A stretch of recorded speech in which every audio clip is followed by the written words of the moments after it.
په فیسبوک کې ویډیو باندې ویوز نه راځي یا لایک نه راځي کمنټ نه راځي دا ویډیو تاسو د پاره دی. یو کس بار کمنټونه کوي نجیب وي مولا په اکاونټ کې ویډیو ته شیر کو نه ویوز در باندې نه راځي نه لایک راځي نه کمنټ در باندې راځي. چې ما ویزیټ وکړو هغه اکاونټ مو کولاو کو هغه ولا ویډیو مو ته سره شو کې دی نه دي کې ګوره ملګرو 3 سیټینګونه وي. یو داسې سیټینګ دی چې اونلی می مطلب دا شو چې ته کومې ویډیو شیر کوي هغه صرف ته کتای شي بل څوک یې نشي لیدای. ورپسې بل وي یعنی تاسو ملګري کومې هغه تاسو ویډیوګانې لیدای شي باقي نور نوي خلک نشي لیدای. دې کې یو داسې سیټینګ دی چې هغه ته ویل شي پبلک مطلب دا شو چې تاسو ویډیو شیر کو هغه ټولې دنیا ته ښکارېږي. نو که تاسو خپل اکاونټ چې کول غواړو کیدای شي دا کې سیټینګ کومې د پبلک ته نه وي دغه د وجې نه هم تاسو ویډیو باندې ویوز نه رسي. نو څنګه به تاسو چې کوو پبلک ته بیړاوو څنګه طریقه یې درته ښیم ګورو ورته. خپل فیسبوک کولاو کو چې کولاو مو کو پاسورډ کې 3 لین وي په هغه باندې تاسو کلیک واخلو لاندې به لاړ شو د کې تاسو ته سیټینګ ان پرایوسي آپشن درکړه په دې څه کلیک کو بیا به تاسو ته ورکې سیټینګ نشان راوځي بیا به تاسو دې باندې کلیک وکړئ. په دې باندې تاسو کلیک واخلو دغه قسم انټرفیس راووتی. دې کې لاندې تاسو ته یو آپشن درکړی دی دا ډیفیټ ان سیټینګ کوم درکړی دی مسؤلین کو په دې به تاسو کلیک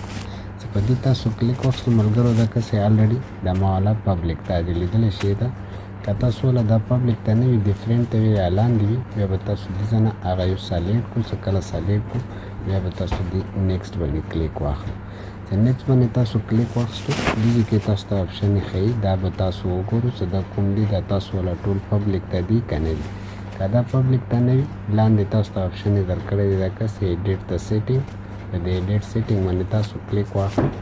دې کې تاسو ته پوره لیسټ راوځي دې کې تاسو ته کسې یي چې تاسو پوسټ چو ګوري دې مو الریډي پبلک سلیکټ کړه که تاسو نه وي سلیکټ کړی دا کولاو کو دې ځای نه تاسو دا سیټینګ کوی شو ورکړي